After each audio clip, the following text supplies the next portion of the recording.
الحمد لله والصلاة والسلام على رسول الله وعلى آله وصحبه ومن والاه. السلام عليكم ورحمة الله. برزان خوش حال ملواني تسارد وانا كان أصول فقه بيم وخزمتان فما بس رزامن دي رب العالمين وهي بادان بأوي آزي السودي لور بقرن. برزان لواني رابردو جيشتبوينا شروط القياس مرزكان قياس وسي مرزش من باسكت يكما أن لا يصادم دليلا أقوى من دوميان أن يكون حكم الأصل ثابتا بنص أو إجماع، فإن كان ثابتا بقياس لم يصح القياس عليه وإنما يقاس على الأصل الأول. سيميا أن يكون لحكم الأصل علة معلومة ليمكن الجمع بين الأصل والفرع فيها، فإن كان حكم الأصل تعبديا محضا لم يصح القياس عليه. أو سيمر زمان باسكرت مرزي سارام ضل أن تكون العلة مشتملة على معنى مناسب للحكم يعلم من قواعد الشرع اعتباره كواتا أو عليا بيوستا معناچی گونجاوی لخوی گرتبی کوا بگونجای لگل حکمکی کداله معناچی گونجاوی لگل خوی گرتبی کوا بگونجای لگل حکمکی أو معنى گونجاوا لخلال قاعدة كان الشرعي دزاندرك معتبرة يعني اعتبارني لبون منا كالإسكار في الخمر كواتا فعلا خمر عارق لوية حرامة لبروي سرخوش كردني تدا كواتا علي حرام كردني خمر علي حرام كردني عارق أوي كوا سرخوش كردني تدا يتر هرش تيشي الكبرتا ماي سرخوش كردن بالتأكيد أويش حكمي خمر وردقري. فإن كان المعنى وصفا طرديا لا مناسبة فيه لم يصح التعليل به. كوات أجر علكا أوقتي شرد دبي معناش لخوي قرت بي بقون زي لقى الحكمك بلام أجر معناش لخوي قرت بي أو معنايا وكدر وصفه شي طردي واتهر أو ها ريكتي أو وصفه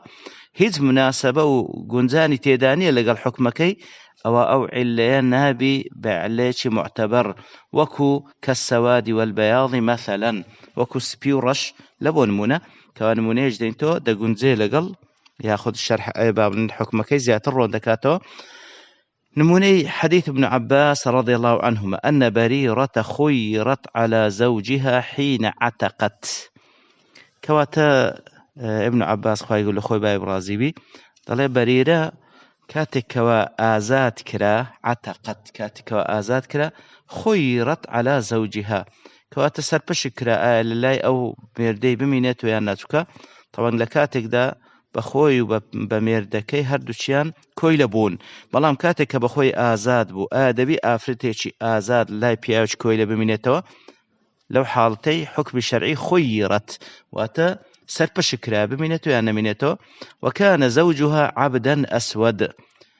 ميردكشي كويليك بو بنديك بو رج بو كوكو بخير رواتي كده إنزال ليردا وكو ابن عثيمين دالي فقوله أسود ليردا كذا بيا وكي كسيك بو كويلة بو رش بيستيج بو أو رش بيستيي وصف طردي لا مناسبة فيه للحكم أو وصفاك ورش بيست بو أو وصفيتشي أو هالركتي هيدز بيوندي بحكمكينية ولذلك يثبت الخيار للأمة إذا عتقت تحت عبد وإن كان أبيض كواتلو حالتي أو مسألة رش بيستي وسبياتي اعتباري لو ناكري علاقة بحكمكينية هر كاتيك أجر جنو ميردك هردو شيان كويلبون كاتيك واجنك آزاد بو لو حالتي كأبيان آزاد بو مخير دكري سربشك دكريتن حكمك أو سربشك دكريتن آدمينيت ولا أو بياويانا شردنية أو بياوي أو بياو رش بيز بي يانس بي بيز بي علاقة بموضوع النية ولا يثبت لها إذا عتقت تحت حر وإن كان أسود بلما قرأوا آفرتا كآزاد كرا ميردكي هر آزاد بو لو حالتي سرپشک ناکره هیچ اعتباج لوی ناکره پیاوەکە ڕەش پێستە یان سپی پێستە کەواتە دەبی عیلەکە بگونجێ لەگەڵ حکمەکەی نەک یعنی وەکو بزەب نمونەکەی هیناوە مەسەلەی سەرخۆشی لە مەسەلەی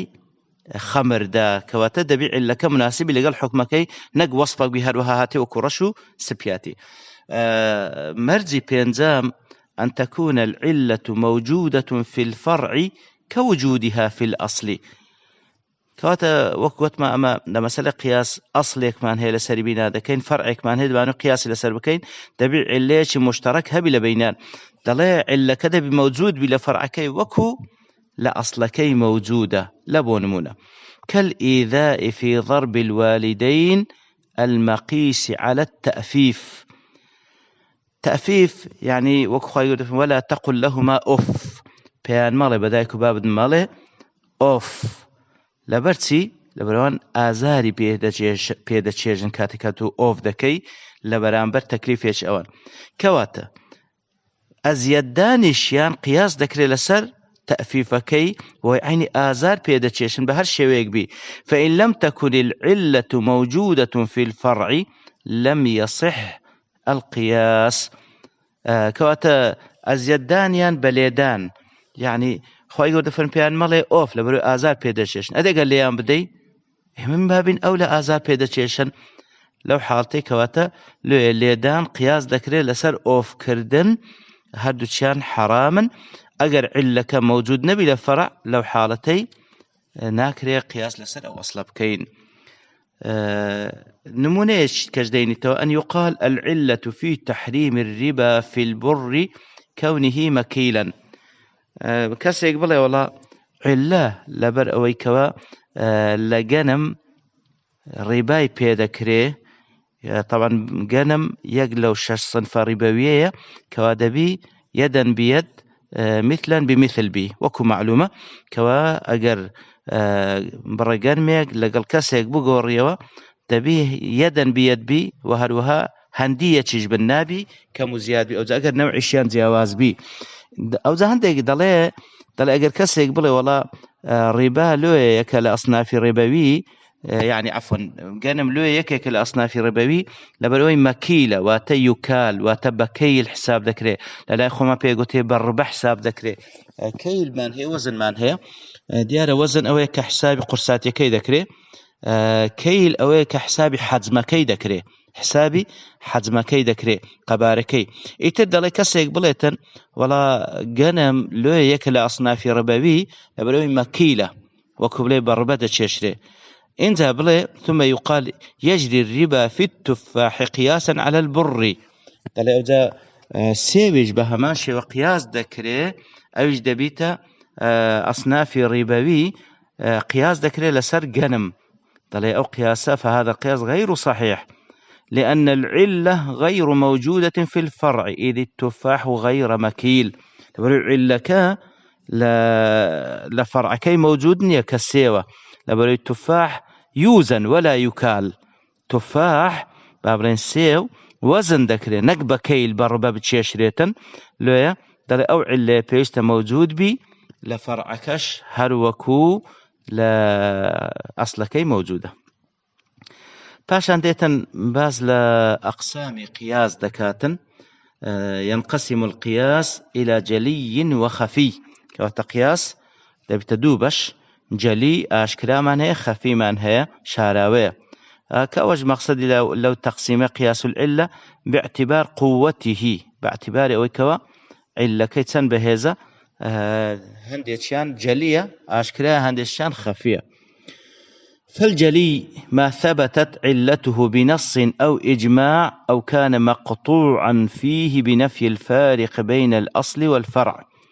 كواتا قياسي جلي أويكوا علكي بنصك ثابت بوبي نصك لسل القرآن على السنة يعني بإجماع علماء أو كان مقطوعا فيه يعني قطعية هيتس خلاف تيدانية بنفي الفارق بين الأصل والفرع بويكوا هيتس خلاف تيدانية كواهيتس فرق لأنوان أصل فرع كان لو عليه موجودة أو جلية. مثال ما ثبتت علته بالنص نموني أويكوا علكي ثابت وبنص. قياس المنع من الاستجمار بالدم النجس الجاف. كوات استجمار كردن خو خاون كردنوا وكو معلومة هم بأو دبي هم بابلين ببرد دبي ئیتر دەڵێ ناکرێ کەسێک خۆی خاوێن کاتەوە بە پەڵە خینێکی پیسی وشک بووەوە لەبەر چ قیاس لەسەر چ دەکرێت على المنع من الاستجمار بالروثة قیاس دەکرێت بۆی کەوە خۆ خاوێنکردنەوە بە پاشەڕۆی حیوان کە وشک بوویتەوە عینی منع کرا لە حەدیث هاتیە کەواتە خۆ خاوێنکردنەوە بە پەڵە خینێکی پیسی وشک بۆەوەش قیاس دەکرێت لەسەر خۆ خاوێنکردنەوە بە پاشەڕۆی حیوان كوا الحديث هاتيا حرامة. فإن علة حكم الأصل ثابتة بالنص لبروي حكم أصلك كوا استجمار بالروثة أو ثابتة بنص هاتيا لسري وكو ابن مسعود خوالي رازبي دفرمي في صلى الله عليه وسلم عن دفرمي أتى ابن مسعود رضي الله عنه إلى النبي صلى الله عليه وسلم بحجرين وروثة كواتا ابن مسعود دو برد هنا دبي بس برد بي طبعا خو خاوين كرنوا ببرد دبي بس برد بي ابن مسعود سو دو برد هنا لقل روثيك واتا لقل پاشماوي حيوانك وشك بويتوا ريخي حيوانك وشك بويتوا تاوك استنزاي بيبكا خوي بيخان كاتو بيان صلى الله عليه وسلم فأخذ الحجرين وألقى الروثة دو بردكي ورقر بلام روثكي فريدا سي فرمو وقال هذا ركس كإمام بخاري روايات كده ركسش بمعنى نجز ده كواتا فرموي أو بيسا كواتا لبر أوي باشروي حيوان بيسا پیان صلی الله علیه وسلم استنجا پێ نەکردیە کەواتە خینی وشک بووەوە کە پیس ئەویش هەر قیاس دەکرێت لەسەر ڕەوثەی ئەویش ناکرێت کەسێک خۆی پێخاوێن بکاتەوە لەبەر ئەوەی عیلەکەی ڕەوثەی ثابت بووە بە نەس کە پیان صلی الله علیه وسلم فەرمووی ئەوە پیسە کەواتە هەر شتێک کە پیس بی ئیستیجماری پێ ناکرێت هەر شتێک کە پیس بی ئیستیجمار پێ ناکرێت ئەوە قیاسێکی جەلی و ئاشکرایە. ومثال ما ثبتت علته بالإجماع نمونه ويكوا علكي ثابت بإجماع علماء نهى النبي صلى الله عليه وسلم أن يقضي القاضي وهو غضبان كوا كل بخاري مسلم داهتي صلى الله عليه وسلم نهي كدكوا كسي قضاوت بك حاكم قضاوت بك لكاتك داو كتورية فقياس منع الحاقن كواتا أو كسي كوا حاقنا يعني احتبس بوله كسك عيب نبي بولی ده میزی ده زور میزی ده پی بابرين هراسان بو اویش منع دكري من القضاء اویش نابي قضاوت بك لو حالتي على منع الغضبان منه لبروي غضبان كسي كتوري بيان صوصم دفرمي نابي لو حالتي حكم بك كسي كوا عيب نبي زور تنقاوش بي ميزي دي زور نابي قضاوت بكاتن لسر غضبان قياس ذكري لا قياس جلية دلي لثبوت علة الأصل بالإجماع لبرو إجماعي لسر لبرو كسي كوازور توربي علة كيتسية لبرسي نابي حكم بك وهي تشويش الفكر وانشغال القلب لبرو لو حاطي كسي كتوربي فكر مشوش دبيو نضلي مشغول دبيو آقاي لو ينامنك ولا أنا حقكي بقري لو كسي تشيش كواتا علي حكم نكردني غضبان كوا إجماعي لسلا بريت لتشويش الفكر وانشغال القلب كسيش كتنقاو بميزي بعيني همان علي تيدا كأقاي لخونامنة براستو دروستي حكمك يبدا عيني منع ذكري شرعا نابي أو كسحكم بك. ومثال ما كان مقطوعا فيه بنفي الفارق بين الأصل والفرع نمونا لسلوي كوا دبي أو عليا لا أصل فرع كهيس فرق يا النبي قياس تحريم إتلاف مال اليتيم باللبس على تحريم إتلافه بالأكل للقطع بنفي الفارق بينهما كواتا هم عند زانين مال يتيم ناكري بخري بنا حق ناكري بخري بنا حق كواتا اگر خواردنكي بنا حق حرام بي بهمان شيوه كسيك وشمكو زل شيوانج لبركتاوكو إتلافي دكاولنا يدوى عيني حرامة لبروي علك هيس فرقي تيدانية هم زرري بيدقا بويكوا بخواردن مالي بخوي يان بلبركردن اشتكوا أو شمكي يتيمة بلبركردن إتلافي بكيكوا تهردو چيان هيس فرقيني إتلافة تسبا خواردن بي تسلبركردن بي ماڵی یەتیم نابی بەکاربینی بەو شێوەی لەبەرەوەی عیلەکەیان هەردووچیان یەکە و هیچ فەرق لە نێوان خواردن و لەبەرکردن نییە کەوا زەرەر بە ماڵی ئەو یەتیمەی بگەینی. ئەوە قیاسی جەلی. قیاسی خەفی، قياس خفي ما ثبتت علته باستنباط كوات علكي أوهانية وكو جلي نصيتي للسربيان إزماعي للسربيان علك لنوان أصل فرع كيهز فرق نبينا ما ثبتت علته باستنباط أو خفية شاراوية وتعليه هي بلان بيوست بهالينزان هي واضح نية بيوست باستنباط هي علماء ولم يقطع فيه بنفي الفارق بين الأصل والفرعي وهروها خفي أوي كوتمان لجلي هت فرقيقنا ليوان أصل فرقكي علكان وكويك بلام لردا وكويكني يعني قطعينية كوا هت فرقيق لنيوان فرع أصلكي نبي بلكو فرق هيا. نمونة قياس الأشنان على البر في تحريم الربا. بر ديار يعني جنم بي أشناني لقل بر قياس بكيلو كهردو تشيان ببنى أصناف الرواية. أشنان سيا دلي نوع جيايك كاتك وشك دكريتوا ورد دكري يتر شمش بيدا شوري وكو صابوني استا بكار هاتيا كوات بيد قلت أشنان وكو تايتي استا يتر نباتيك بو وشك ريتوا ورد كريو شمش بيدا شوري دلي قياسي أو أشنان بكي لقل بر لقل جنم بويكوا أصناف ربوية بس لبرسي دل بجامع الكيلي بويكوا هردوشان يكال بوي هردوشان وكو جنم كوا بربدة بيوري أو أشنانش عيني بربدة بيوري دل كوا تأويل سوي قياس بكي دل فإن التعليل بالكيل لم يثبت بنص ولا إجماع أو عليا بويكوا بر لويا حرام بابنيك الأصناف الربوي بويكوا لبرو يكال وشنانج يكال ضل هو ثابت نبوة بنص جان بإجماع بلكو استنباط كراية هل ينزل ولم يقطع فيه بنفي الفارق بين الأصل والفرع كوا تمثلي أو كوا بر لويح باب الأصناف الربوية لبرو يكال بربدة بيوري ضلوا استنباط علماء بأونية بابلين بنص بإجماع نية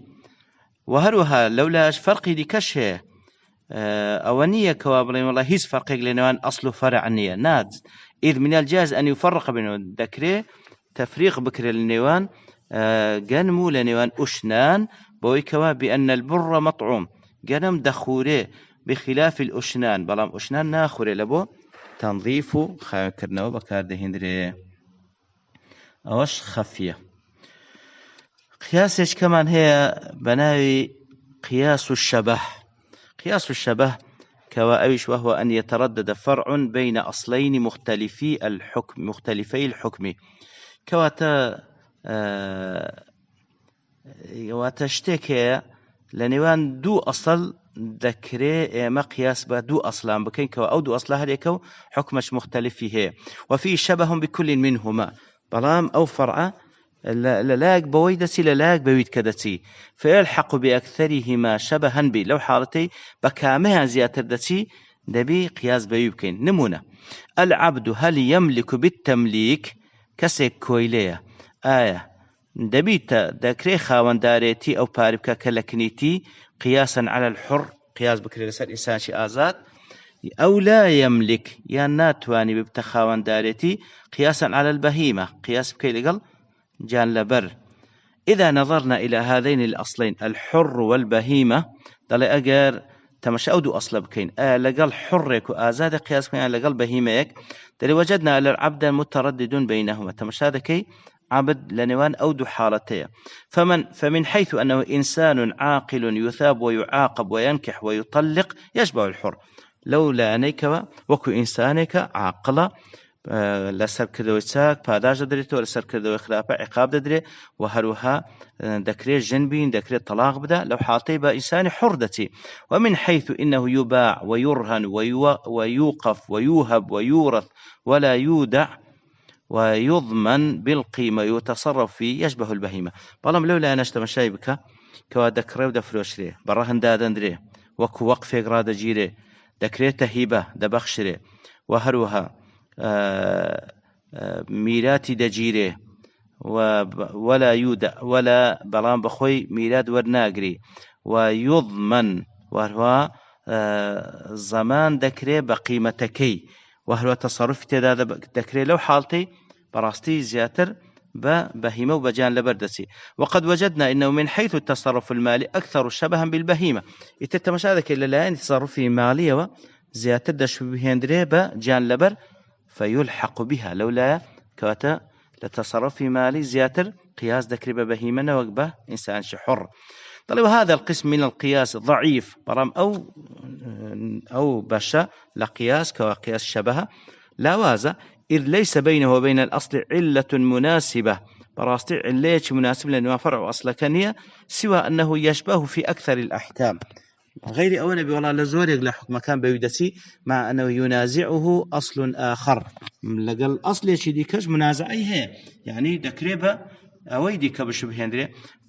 فالبهيمة في المثال ينازع الحر كواتا أقربلين يعني أو كويلي زيادة القياس ذكر ببهيمة للتصرف في مالي إبرام لولاش لزورشتان بحر أو ذكري يعني قياس ذكري لويا أو قياس شيء ضعيفة والله أعلم باشان لبابتش أخيري قياس العكس أوتسيا وهو إثبات نقيض حكم الأصل للفرع إثبات نقيض حكم الأصل للفرع واتا أما فرع قياس لكن ليس أصلك بلام دلين عكسي حكم أصلك وردقري لوجود نقيض علة حكم الأصل لبروي بيتسواني علي أصلك تيداك وأو فرع حكمكشي بيتسواني أصلك نمونا لبوهندي في أنصاص بوضع أحدكم صدقة كواتا لا كاتك كسك ودستلا خزانكي في أنصاص مدفرمي كخزانتي بشرعي دستلاي لو حالتي صدقة وخيرة قالوا يا رسول الله أيأتي أحدنا شهوته ويكون له فيها أجر يا رسول الله إما هذه كسر لإما يعني الشهوة خوي زي بزيدك أزرش وردقري قال أرأيتم لو وضع في حرام أكان عليه وزر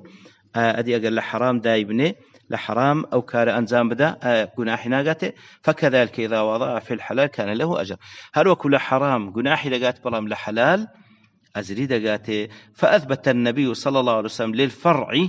وهو الوطء الحلال نقيض حكم الأصل والوطء الحرام كوا تلير ذا بين صلى الله عليه وسلم كوا تسون لا خزان بحلالية أو فرعك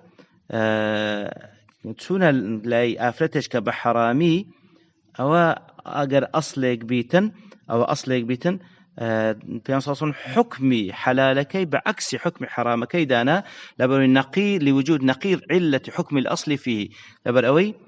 بيتسواني علي أصلك تدا أثبت للفرع أجرا لأن وطن حلال كواتا فرعك كواتسون الله خزانة دفرمي أزل باداش تدا لبروي حلالة كما أن في الأصل وزرا لأن وطن حرام وتسون لا كسيشيش أفرتك بزنا لبروي حرامة جناحي تدا كواتا استزنا كأصله كواشتشي تدانية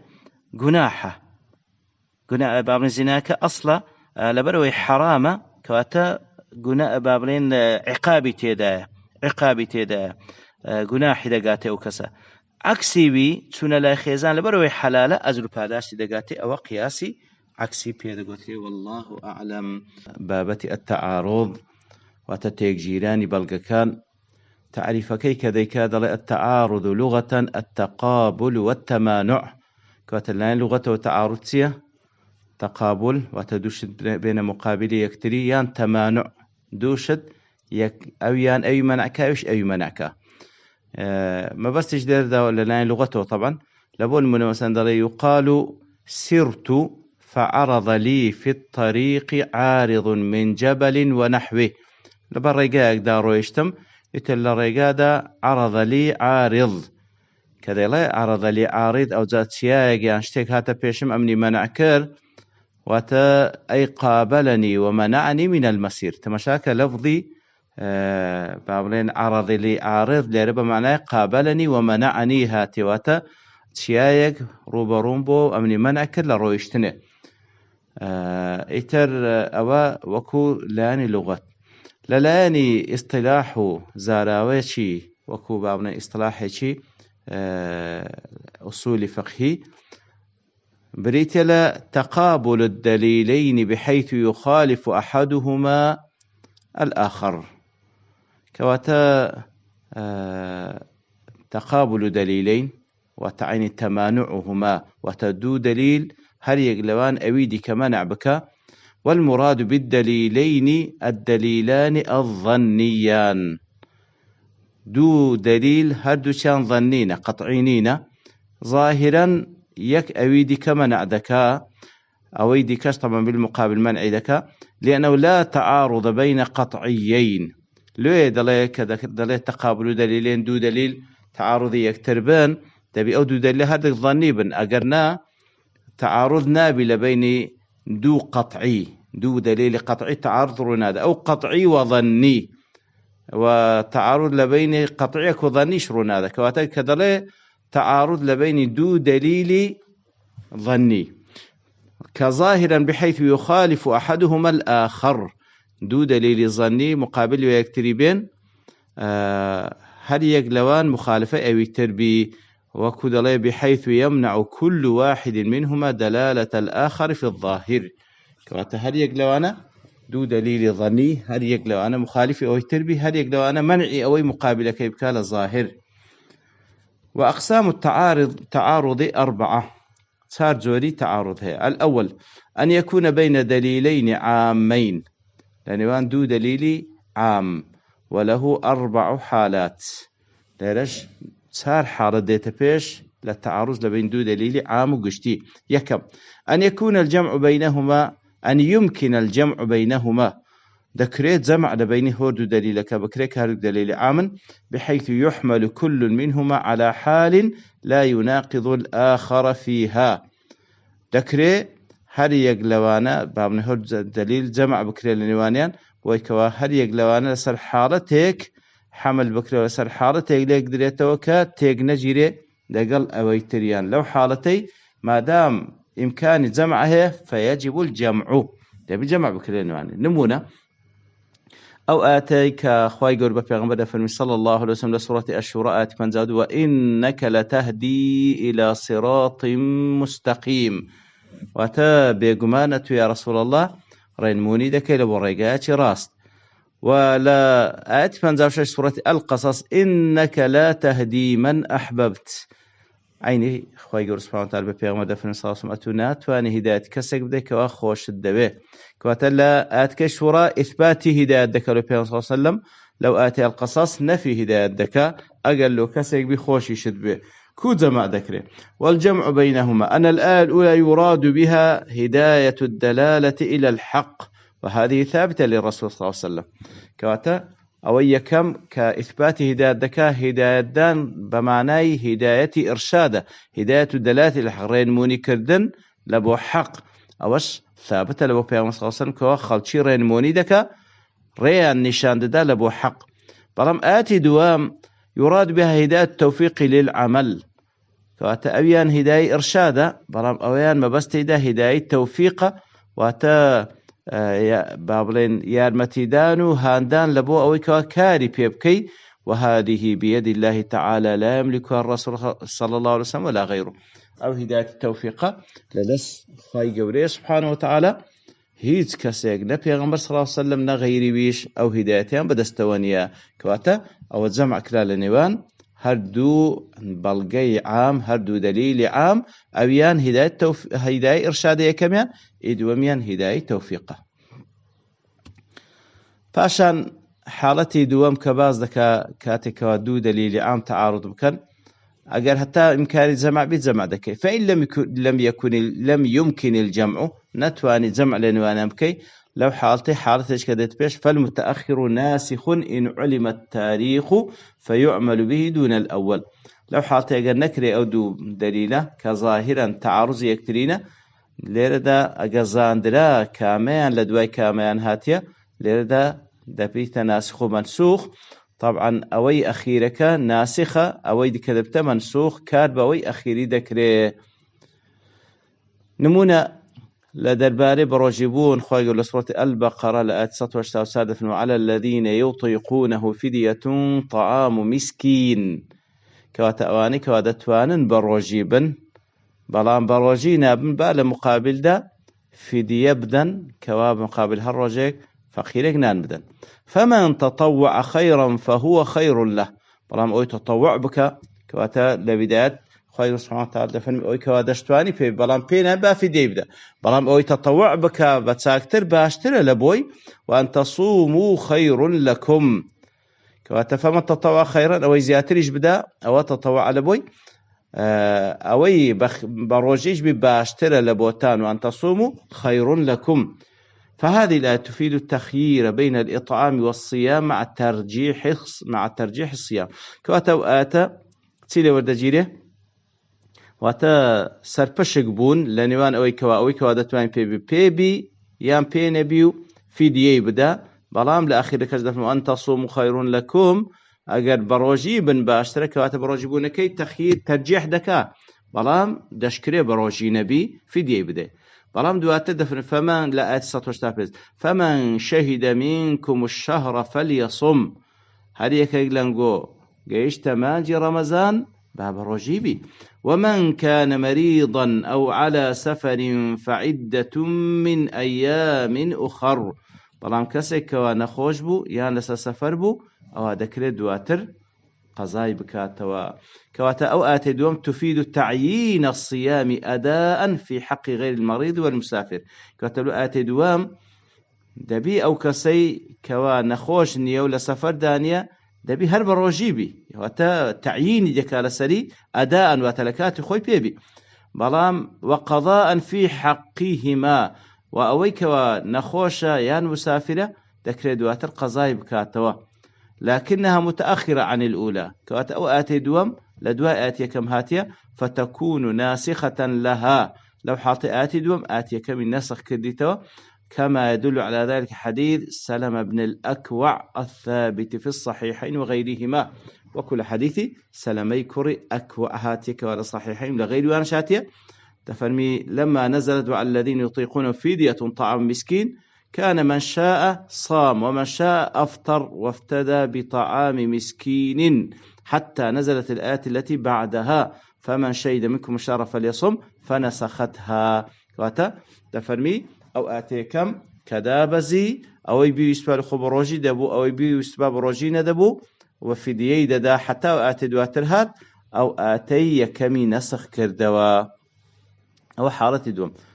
أجر حتى ما مازال جمع هبي جمع ذكره مازال جمع نبي أجر تاريخ كيزان را إيدوم إيكم نسخ ذكاته حالة سيم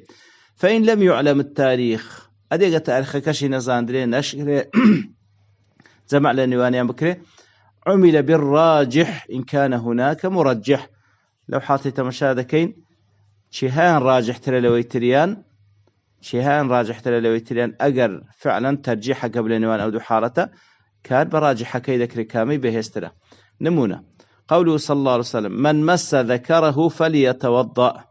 لو حديثيك وأبو داود الترمذي وابن ماجه ونسائي إمام أحمد رواتيان كده هركسك دستبا عورتي خوي كوت فليتوضأ بعد اسمه بشواته لا حديث يشكى في أنصاص برسال لذكر عن الرجل يمس ذكره بياوك ودستبا عورتي خوي كوت أعليه وضوء آية تسنوجي للسلام قال لا إنما هو بضعة منك حديثكش أبو داود الترمذي نسائي ابن ماجه روات كده يعني صلى الله عليه وسلم خير بلكو بشيك لخوت تسنوجي كرتنوي نابي لو حالتي ظاهرا أو دو حديثة تعارض يعني هي اللي قال يكتري باش تسل كو ترجيح ذكري كو يعني يقدر كينو لو حالتي دي فيرجح الأول ناكر جمع لبين أو دو حالتي بكري ناكر جمع لبين أو دو حالتي بكري بلكو تاريخ كشي ديار نية كاملة دواج كامل هاتية تمشي ذكين فيرجح الأول يكمن ترجيح ذكري لبرسي يكمن ترجيح ذكري أو هذا بجرده لأنه أحوط أويا لأن احتياطي ذاتر ده ولأنه أكثر طرقا حديثكش بريقاي زياتر حديث يكم بريقاي زياتر هذا الحديث دوم ومصححوه أكثر أو علماء نشكا أو ريقاني بصحيح دادنين زياتر لواني كوا أو حديث دوم بصحيح دادن ولأنه ناقل عن الأصل واروا حديث يكم ناقل عن الأصل أصل أو يكوا بابلين حديث يكم أو يكوا ناقل عن الأصل واتا الأصل البراءة بلام ليردا أو دفرمي دبي دسمج بشواته حالتك لأصل نقل الذكر بحالته شي ديك أو يم بفيج ده يخسر لسر أوي ديك ففيه زيادة علم أو يدوم هيجي لسرنيا بلام إيه كم كذا في دسمج بشواته كوات الأصل ضلي كبراءة نخر ضلي نا فيج دسمج بشواته كوات أو زيادة علمي تدا له أويان ترجيح ذكر طبعا هو ابن عثيمين رحمة الله عليه أو ترجيح ذكر وهو الزورق العلماء أو ترجيح ذكر وآراء ديك شيء مثل لبون منا الباني رحمة الله عليه ضل ذكرت جمع لبين أو دو حديثات بكري وكو حالتي كم أيشكو ضل أجر بشهوة بو أو من مس ذكره فليتوضأ طبيعيني وبعد سنوج فاتو بلام أجر ببيش شهوة بو وكو باقي أعضاء كاين ديكتا بارسك لخوت بشك لخوت دسنوش شنوي ناوي أو هاي جمع ذكر بين أو دو بلام ليردا ديار ابن عثيمين وعلماء ذكر رحمة الله عليه بأنواع ناكر جمع لنوانيان بكري دلين ترجيح ذكري أو يكم حالة سارام فإن لم يوجد مرجح وجب التوقف كوات أجر نكرة جمع كرا لنوان أجر تاريخ كان نزاندرا ناسخ منسوخ بيتبيش أجر مسألة ترجيحيش نبو كوا كامان ترجيح ذكري سأوتيان وجب التوقف بيوست التوقف بكل حالته هيز بريال سند ولا يوجد له مثال صحيح دله هيز نمونيشي دروستيش لبو حالته نية والله أعلم لا حالتش كقسم دوم أن يكون التعارض بين خاص أو التعارض بين عامين دو دليل عام أدي قد تعارض من دو دليل خاص أين أويش صار حالته حالتي كم أين أن يمكن الجمع بينهما فيجب الجمع كواتلو حالته إذا بكر الجمع لأنه أنا كيف فيستد جمع بكر نموني حديثي جابري هنا تخايد راز بالله صفتي حج كردني بيغمبر صلى الله عليه وسلم تفرمي أن النبي صلى الله عليه وسلم صلى الظهر يوم النحر بمكة صلى الله عليه وسلم نويجي نوراني لروجي يكمي ججني قربان لمككر صلى الظهر يوم النحر بمكة حديثكش إمام مسلم رواية كذا لحديث يشكك ابن عمر ديجر تخوي يقول أخوي باب رازبي أن النبي صلى الله عليه وسلم صلاها بمنى تفرمينا بيان صلى الله عليه وسلم يجي نوراني إلى يوم النحر لشان ذلك إلا منى كود جمع ذكره فيجمع بينه وبينه صلاها بمكة در جمع فعلا لما كيكرت ولما خرج إلى منى كتسول أبو مناش أعادها بمن فيها من أصحابه زارش كجي عادي كردوا بيان صلى الله عليه وسلم تطوع أو زاره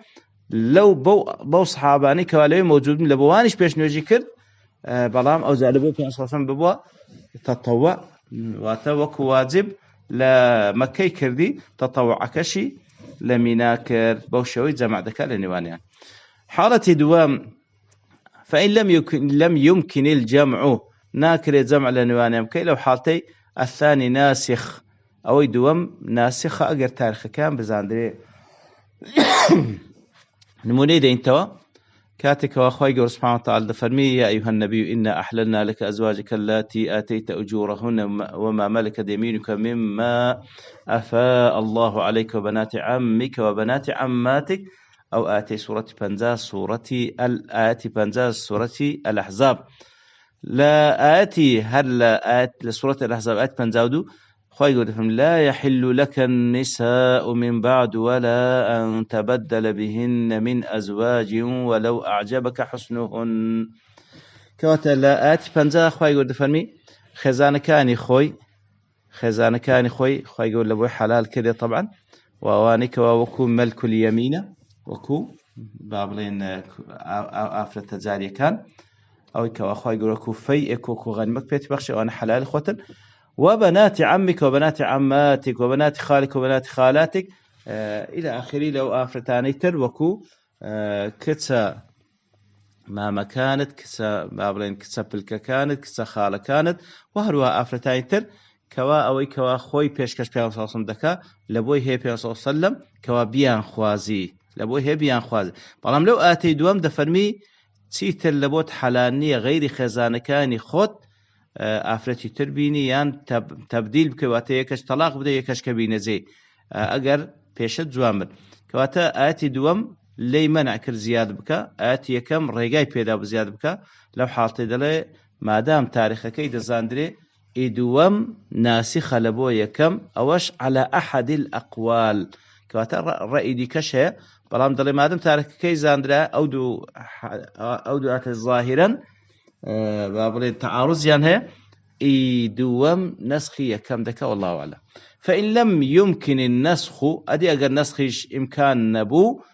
تاريخ نزاندرا عمل بالراجح إن كان هناك مرجح دي سام زانين أجر شتيك أبو بلقيك بترجيح يكك لسال أوي تريامك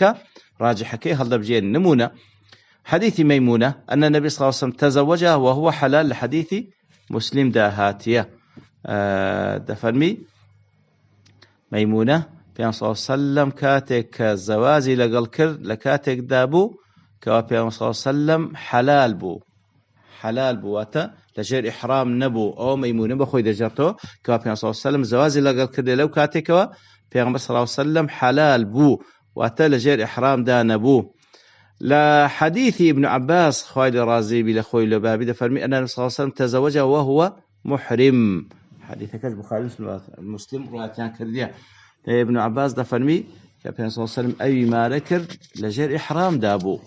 الباشا ظاهرين والتعارض فالراجح بلام راجح كي كامي الأول هي كم ترجح ذكره لو لأن ميمونة صاحبة القصة فهي أدرى بها إيه ميمونة بخوي خاوني قصة كي بخوي دجرتو دفن صلى الله عليه وسلم أو كاتك بين صلى الله عليه وسلم ماريكر بين صلى الله عليه وسلم لجير إحرام دانبو بلام أو دوام كوا ابن عباس دجيري توا دليب لجير إحرام دابو لو حاطي دليب حديث ميمونة هذا بجير أو بخوي متعلقة بخوي أو شارزات له ولأن حديث مؤيد بحديث أبي رافع رضي الله عنه أن النبي صلى الله عليه وسلم تزوجه وهو حلال وهو تأييد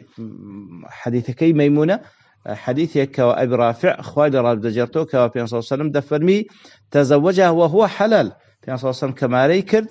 لكاتك دو كارجير إحرام دانبق وكنت الرسول بينهما دفرمي أمنج لنيوانيا وكو قاصد بوم حتى وكو ماريكا كرا حتى كش أو أبي رافع